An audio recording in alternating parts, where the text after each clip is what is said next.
नमस्कार दोस्तों, 2 अक्टूबर 2023 यानी कि गांधी जयंती को बिहार गवर्नमेंट ने कास्ट बेस्ड सर्वे का रिपोर्ट जारी कर सबको चौंका दी।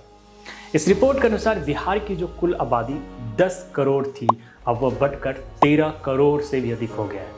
इस सर्वे की माने तो बिहार में एक्सट्रीमली बैकवर्ड क्लास की संख्या 36.01% है। ईबीसी में स्टेट का लगभग 112 कास्ट आता है, जो बाकी के कंपैरिजन सबसे ज़्यादा है।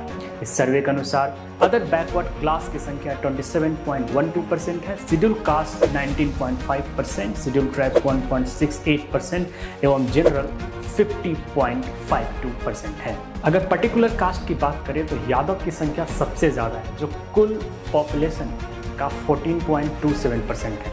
मतलब अगर 13.07 करोड़ में यादव की संख्या की बात करें तो वो लगभग 1 करोड़ 85 लाख से भी अधिक है। बाकी कास्ट में ब्राह्मण का संख्या 3.66% है, राजपूत 3.45%, मोची चमार जो कि शेड्यूल कास्ट में आते हैं 5.26%, कुर्मी जिससे मुख्यमंत्री नीतीश कुमार आते हैं 2.88% है। अगर स्टेट में रिलीजियसली पॉपुलेशन की बात करें तो इस सर्वे के अनुसार 82% हिंदू है, 17.70% मुसलमान, 0.05% क्रिश्चियन, 0.01% सिख्स और बाकी धर्म के लोग। मगर यह कास्ट बेस्ड सर्वे क्या होता है? क्या इस तरह का सर्वे कॉन्स्टिट्यूशनली लीगल और इसे जारी करने से देश को किस तरह के फायदे होंगे, जानेंगे इस वीडियो में। सबसे पहले यह समझना जरूरी है कि बिहार गवर्नमेंट ने इसका नाम कास्ट बेस्ड सर्वे ही क्यों रखा, कास्ट बेस्ड सेंसस क्यों नहीं।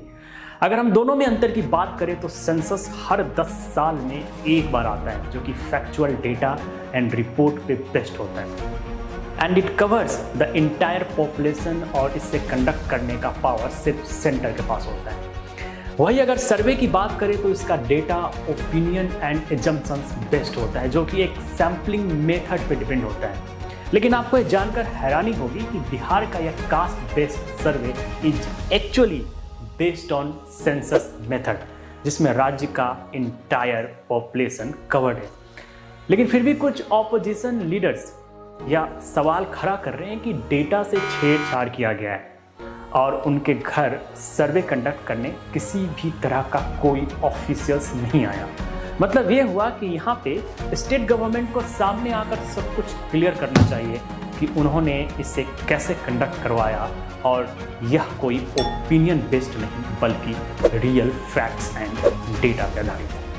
सर्वे को 2 फेज में कंडक्ट किया गया है। पहले फेज में जितने भी हाउस होल्ड्स हैं उनकी गिनती की गई, फिर दूसरे फेज में उन घरों में रहने वालों का नाम, कास्ट, सबकास्ट एंड उनका सोशियो इकोनॉमिक स्टेटस के बारे में पूछा गया।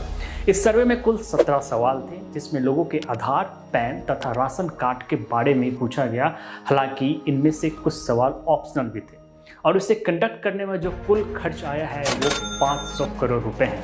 हालांकि इस सर्वे में सबसे ज़्यादा जो ध्यान देने वाली बात है वह यह है कि इसका सिर्फ कास्ट पॉपुलेशन डेटा ही जारी किया गया है। मतलब यह कि बिहार सरकार ने अभी तक इसका सोशियो इकोनॉमिक डेटा जारी ही नहीं किया है। और जो लीडर्स सिर्फ कास्ट पॉपुलेशन के बेसिस पे उन्हें रिजर्वेशन या फिर वेलफेयर स्कीम्स प्रोवाइड कराने की बात कर रहे हैं, वो सिर्फ वोट बैंक की राजनीति कर रहे हैं। जैसे कि लालू प्रसाद का बयान सुनिए, जितनी भागीदारी उतनी हिस्सेदारी।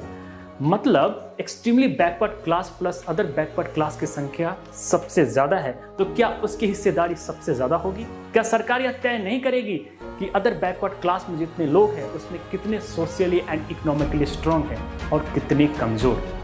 अगर बिहार सरकार ने घर घर जाकर यह सर्वे किया है तो उनके पास सबके सोशियो इकोनॉमिक डेटा का भी रिकॉर्ड होगा। वैसे में अगर रिजर्वेशन बढ़ाने की बात सामने आती भी है तो वो पॉपुलेशन बेस्ड ना हो बल्कि उनके सोशल इकोनॉमिक कंडीशन पे हो।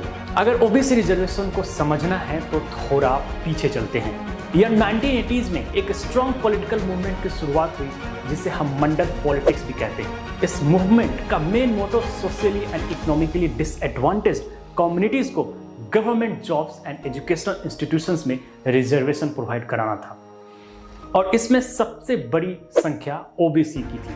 मंडल कमीशन को हम second socially and educationally backward classes commission भी कहते हैं, जिसे 1979 में स्टैब्लिश किया गया।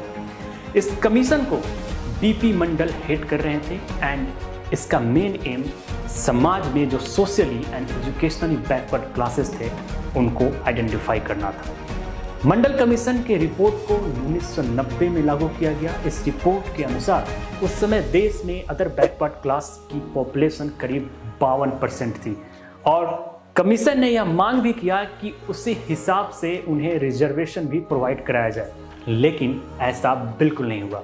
सुप्रीम कोर्ट ने कहा कि अगर हम ओबीसी को 52% रिजर्वेशन दें तो यह हमारे 50% कैप को ब्रीच कर जाएगा, जो हमने 1963 में mister Balaji versus state of Mysore के केस के रूलिंग में फिक्स किया था। एंड उस समय schedule caste and schedule tribes के लिए ऑलरेडी 22.5% रिजर्वेशन लागू था, तो 50% कैप ब्रीच ना हो जाए, सुप्रीम कोर्ट ने अदर बैकवर्ड क्लास को 27% रिजर्वेशन प्रोवाइड कराने का निर्देश दिया। फिर बाद में 1992 में जब इंदिरा साहनी केस की रूलिंग आई तो ओबीसी में क्रीमी लेयर का भी कॉन्सेप्ट इंट्रोड्यूस किया गया, जिसमें जो लोग ऑलरेडी वेल ऑफ हैं, सोशली इकोनॉमिकली स्ट्रांग हैं, उनको क्रीमी लेयर में रखा जाए। हालांकि रिजर्वेशन की बात करें तो इसकी कहानी बहुत लंबी है, जिसके लिए मैं अलग से एक वीडियो आप लोगों के लिए लेकर आऊँगा। अब वापस लौटते हैं सर्वे पे। वैसे अगर बात करें तो बिहार कास्ट सर्वे का जर्नी इतना आसान भी नहीं था। अप्रैल 2023 में सर्वे का दूसरा फेज शुरू हुआ था कि हाई कोर्ट ने इस पर रोक लगा दिया, यह कहते हुए कि स्टेट गवर्नमेंट के पास कोई अथॉरिटी नहीं है इसे कंडक्ट करने का एंड यह राइट टू प्राइवेसी को वायलेट करता है। इसके जवाब में बिहार गवर्नमेंट ने काउंटर एफिडेविट फाइल करते हुए यह कहा कि survey has a full proof mechanism, जिसमें डेटा लीक होने का कोई खतरा नहीं। बिहार गवर्नमेंट ने कहा कि सरकार कुछ पर्सनल क्वेश्चंस इसलिए पूछ रही है ताकि बैकवर्ड क्लास के लोगों के लिए डेवलपमेंट स्कीम्स लाया जा सके। यह सर्वे गरीब तबके के लोगों के लिए है और यह उनके लिए पॉलिसी बनाने में काफी मदद करेगी। फिर क्या था, हाई कोर्ट ने 3 महीने बाद अपना फैसला बदलते हुए सर्वे को कंटिन्यू करने का आदेश जारी कर दिया। हालांकि बिहार पहला ऐसा राज्य नहीं है जिसने अलग से कास्ट बेस्ड सर्वे कंडक्ट किया। इससे पहले 2015 में कर्नाटक में जब सिद्धरामैया की सरकार थी, अलग से कास्ट बेस्ड सेंसस कंडक्ट किया गया था, बट गवर्नमेंट ने कोई डेटा रिवील नहीं किया। लेकिन अब बिहार के कास्ट सर्वे आने के बाद बाकी राज्य एक्टिव हो गया है, जिसमें राजस्थान सबसे आगे है। उसने इसे कंडक्ट करवाने के लिए राज्य के सभी डिस्ट्रिक्ट्स के डिस्ट्रिक्ट मजिस्ट्रेट को वहां का नोडल ऑफिसर नियुक्त कर दिया है। इसमें शामिल अगला राज्य ओडिशा, कर्नाटका एवं BJP ruled states Maharashtra and Assam भी है। अगर इतिहास में थोड़ा पीछे जाए तो 1931 में कास्ट सेंसस का पहला डेटा रिवील किया गया था। फिर 1952 में पहली बार शेड्यूल कास्ट एवं शेड्यूल ट्राइब्स का सेपरेट डेटा जारी किया गया। फिर लास्ट सेंसस जो कि 2011 में जारी हुआ, उसमें भी अलग से कास्ट सेंसस का डेटा शामिल था, लेकिन इसे पब्लिकली रिलीज नहीं किया गया। हालांकि इस सर्वे को सही तरह से कंडक्ट किया जाए तो देश में जो अंडर प्रिविलेज्ड लोग हैं, जो किसी भी कास्ट से हो सकते हैं, उन्हें कई तरह के फायदे होंगे। जैसे कि भारत वर्ल्ड का पहला ऐसा देश है जो पिछड़े लोगों के लिए इतने बड़े लेवल पे वेलफेयर स्कीम चलाती है। तो ऐसे में अगर फेस डेटा अवेलेबल होता है तो वैसे लोगों को आसानी से आइडेंटिफाई किया जा सकता है और वैसे में सरकार को भी उनके लिए पॉलिसी बनाने में मदद मिलेगी। हालांकि इसका डेटा पब्लिकली अवेलेबल कराया जाए या नहीं वो सरकार पे डिपेंड करता है। आई होप कि इस वीडियो से आपको कुछ सीखने को मिला होगा। अगर हाँ तो इसे लाइक एंड शेयर जरूर करें और इसी तरह का वीडियो मैं लेकर आऊँ, इसके लिए आपके सहयोग की ज़रूरत है। इस चैनल को सब्सक्राइब ज़रूर करें।